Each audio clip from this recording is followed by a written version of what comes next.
my people in Delta, Cross River and Akwa Ibom, even in the state, I can see my people in Enugu, I can see my people in Anambra, I also see my people in Ebonyi, Igbo and Aga, Igala and Igama, Biafra, Biafra, Biafra,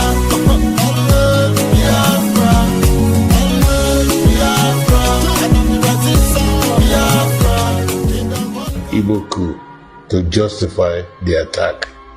They wanted vengeance. They had killed most of us coup planners.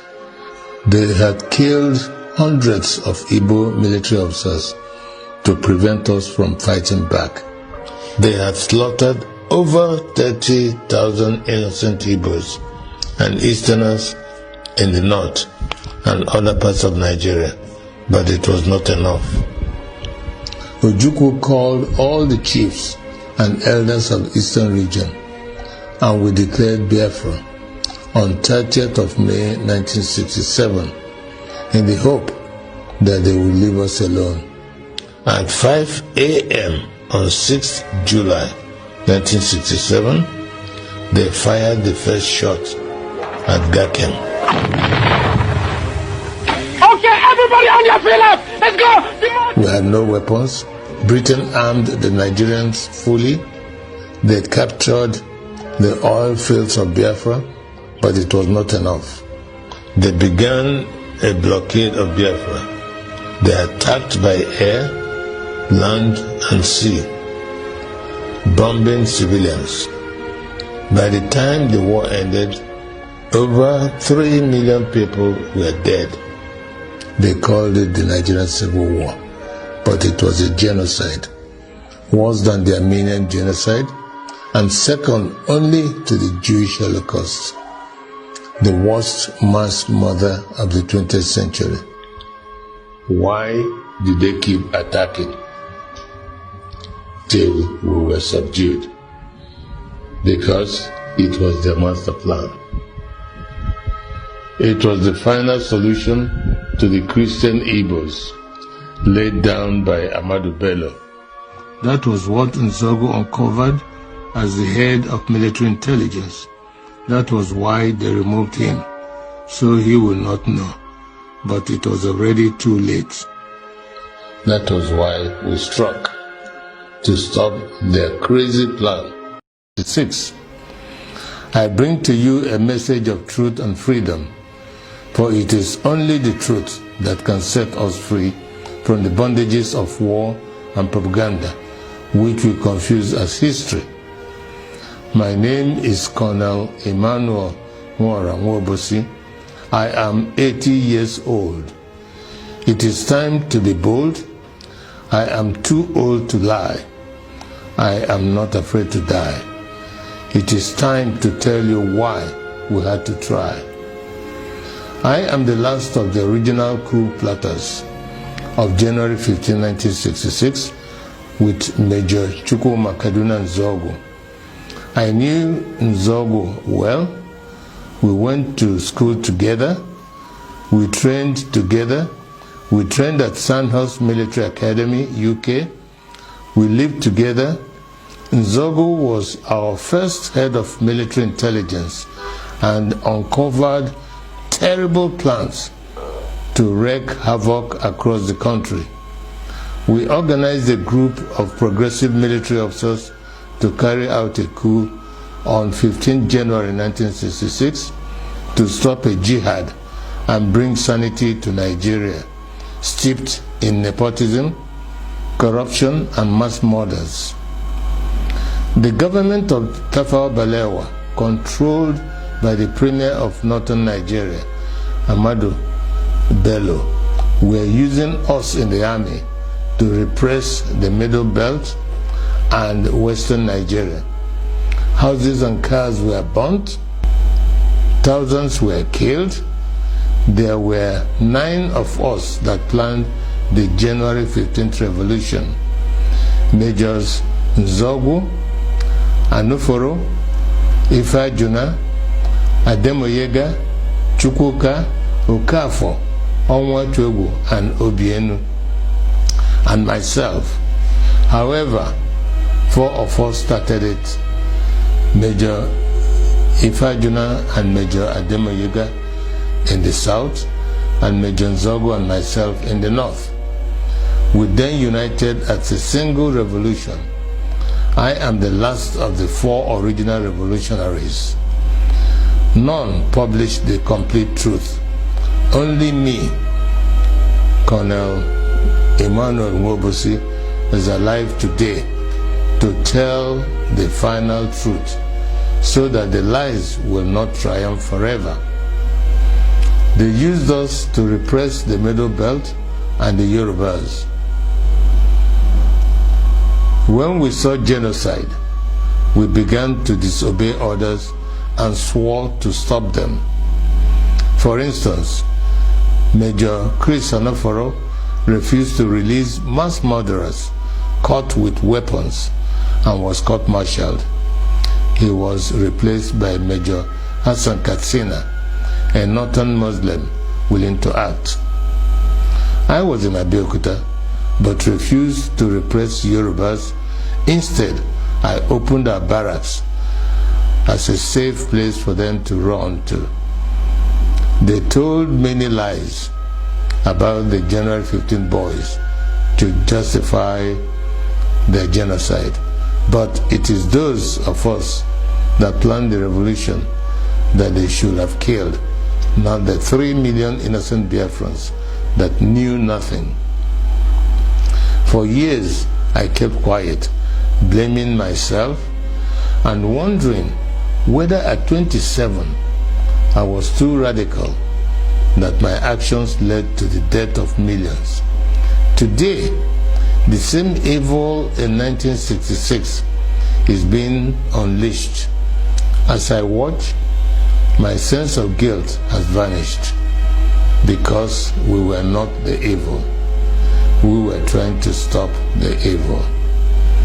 That evil is radical Islamism. I have decided to speak out and warn the world of the impending disaster if we do not stop it.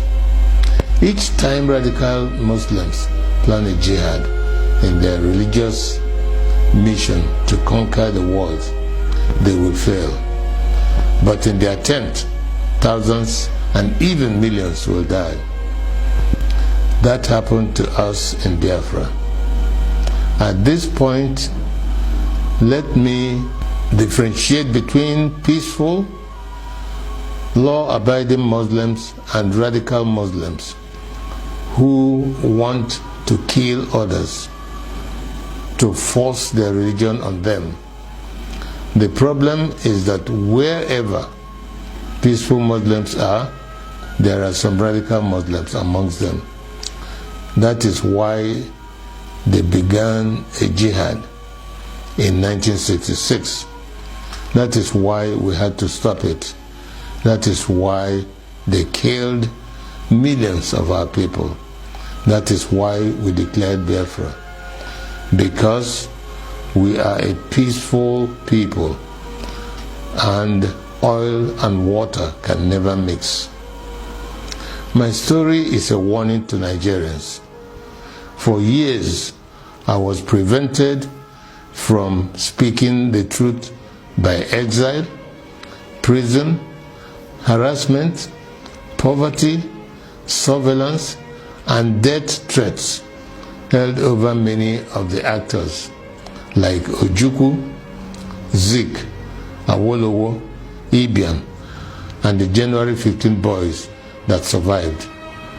But as I watch today, many of the events that led to the revolution are happening again, like Boko Haram, Fulani militia, Niger Delta militants, Shiites, IPOB, and mass murders.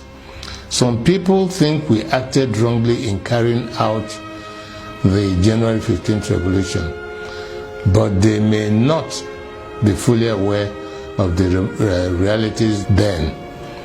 We were trained by the British to be patriotic, to give the ultimate sacrifice for Nigeria, and to stop anyone acting against the nation. Instead of our leaders using us to defend Nigeria, they were using us to suppress the citizens. We decided to arrest them for their atrocities because no one was willing to act. Not Zik, the president, who was powerless, not Ironsi, the head of state of the army, who was a conservative. There were many reasons why we had to act. 1, to stop the killings in Yoruba land and the Middle Belt by NPC, the ruling party. 2, to stop the invasion of Yoruba land on 17 January 1966. 3, to correct the massive rigging of the 1964 elections. 4, to free Awolowo from prison and make him the Prime Minister. 5, to stop the terrible corruption, nepotism and regionalism of the NPC, the ruling party. 5, to stop Ahmadu Bello's planned jihad. It was good that we acted to save the Yoruba and the Middle Belt people, and we thought that was enough to stop the jihad. We could not foresee that they will massively attack innocent Igbos. Blame those who decided to massacre our people for their evil. Today, we are fighting Buhari. He is killing Shiite Muslims and IPOB members. With the benefit of hindsight, we can see other ways of dealing with such evil. But for us in 1966, we just wanted to save the people from massacre. I wish to congratulate Nnamdi Kanu and IPOB for the good work they are doing to free our people from Nigeria and radical Islamism. Many of our people do not understand how vast IPOB is as an organization and the quality of the people that run it. On arrival in Israel, I started meeting high-quality professionals, and I was amazed. I don't know how IPOB united power professionals abroad, power traders at home, and ordinary people from market women to even riff-raff, all under one IPOB family, with worldwide radio and television. Every Igbo and Biafran should be proud of them. They are the strongest force we have today to achieve freedom for all Nigerians. No wonder they can take on the Nigerian government and win. However, it is money that makes things work. I shall donate 10% of all the profits of my new book to IPOB. It is my tithe to freedom. Tithing is God's tax to raise money for the government of the children of God. I urge you all to regularly do the same so we can have the resources to achieve our objectives.